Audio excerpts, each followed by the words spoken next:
سال شروع ہو رہا ہے اور نئے سال کی ابتدا ہے بھائیو. میں نے پچھلے سال بھی بات کی تھی، سال نو منانا یہ جو کہ ان کافروں کی ترتیب تھی تو وہ شرابیں پیتے ہیں، اب یہ بھی ان کے غلام تو یہ بھی شرابیں پیتے ہیں.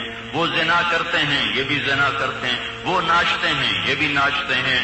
وہ نیو ایئر نائٹ مناتے ہیں 5 اسٹار ہوٹلوں میں. ہماری نسل بھی 5 اسٹار ہوٹلوں میں نیو ایئر نائٹ مناتی ہے. اور وہ ناچ گانے کی محفلیں سجاتے ہیں. ہماری نسل بھی ناچ گانے کی محفلیں سجاتی ہے. وہ ننگے اور مست ہو کر سڑکوں پہ آتے ہیں، یہ بھی ننگے اور مست ہو کر سڑکوں پہ آتے ہیں. لیکن ہمارا جو سال منایا جاتا ہے، ہمارا سال حسین کی شہادت سے منایا جاتا ہے. دیکھو، جنوری بھی اللہ کا، محرم بھی اللہ کا. یہ تعصب کی بات ہے کہ وہ کافروں کا سال ہے، یہ ہمارا سال ہے. وہ جنوری سورج کے گرد گھومتا ہے، محرم چاند کے گرد گھومتا ہے. سورج بھی میرے اللہ کا اور چاند بھی میرے اللہ کا. الشمس والقمر دائبین، اللہ نے سورج چاند کو گھمایا. ایک کیلنڈر سورج کے ساتھ جوڑ دیا، ایک کیلنڈر چاند کے ساتھ جوڑ دیا. ہمیں چاند والا کیلنڈر دیا اور اوروں کو، باقی تمام دنیا کو اللہ تعالیٰ نے سورج والا کیلنڈر دیا. اس کی حکمت مجھے سمجھ میں آئی جب میں آج سے 5 سال پہلے ناروے دنیا کے آخری کنارے پر پہنچا، جس کو اینڈ آف دا ورلڈ کہتے ہیں، اور شمال میں وہ دنیا کا آخری کنارہ ہے، زمین کا آخری. اس کے اوپر جا کر پھر نارتھ کیپ بن جاتا ہے.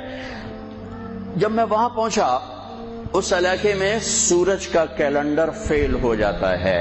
2 مہینے سورج نہیں نکلتا اور 2 مہینے سورج نہیں ڈوبتا. تو سورج کا کیلنڈر ناروے سے 2 گھنٹے کی فلائٹ پر جا کر فیل ہو جاتا ہے. آٹوا آخری شہر ہے اور پھر وہاں سے 6 گھنٹے کا سفر ہے جہاں اللہ نے مجھے پہنچایا اور میں نے وہ دنیا کا آخری کنارہ دیکھا.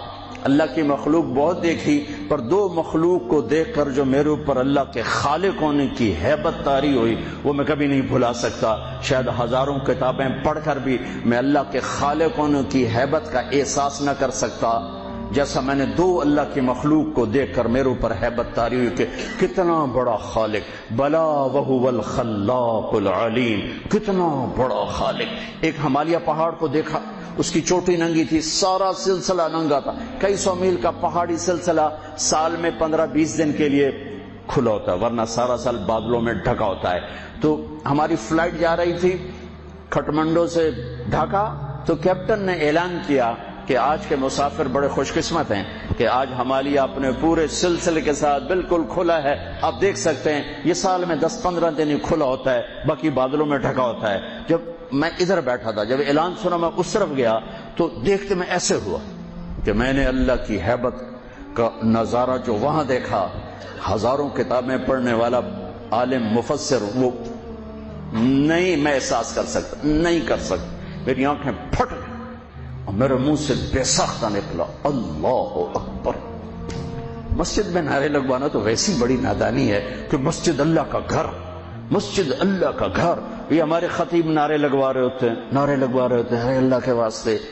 ان خطیبوں کو بھی سمجھاتا ہوں، آپ کو بھی سمجھاتا ہوں، مسجد نعرے لگانے کی جگہ نہیں ہے. نعرے لگانے تو کہیں باہر لگاؤ. مسجد میرے اللہ کا گھر ہے، مقام ادب ہے، مقام ادب ہے. یہ نعرے بازی کی جگہ نہیں ہے. اللہ اکبر، بالکل میری آنکھیں پھٹ گئی. اور دوسری دفعہ جب میں وہاں پہنچا شمالی آخری زمین کے کنارے پر، اور ایک دم میری نظر پڑی تو پھر میرے اوپر کپ کپی طاری ہوئی اور میرے منہ سے نکلا اللہ اکبر. یا اللہ تو کتنا بڑا ہے، تو کتنا بڑا ہے. وہاں جا کر مجھے پتا چلا کہ اللہ نے ہمیں چاند کا کیلنڈر کیوں دیا کہ وہاں سے لے کر اوپر تک سارے علاقے میں سورج کا کیلنڈر کہیں 2 مہینے کے لیے فیل ہو جاتا ہے، کہیں 4 مہینے کے لیے فیل ہو جاتا ہے، نہ نکلتا ہے اور اگلے 4 مہینے میں ڈوبتا نہیں.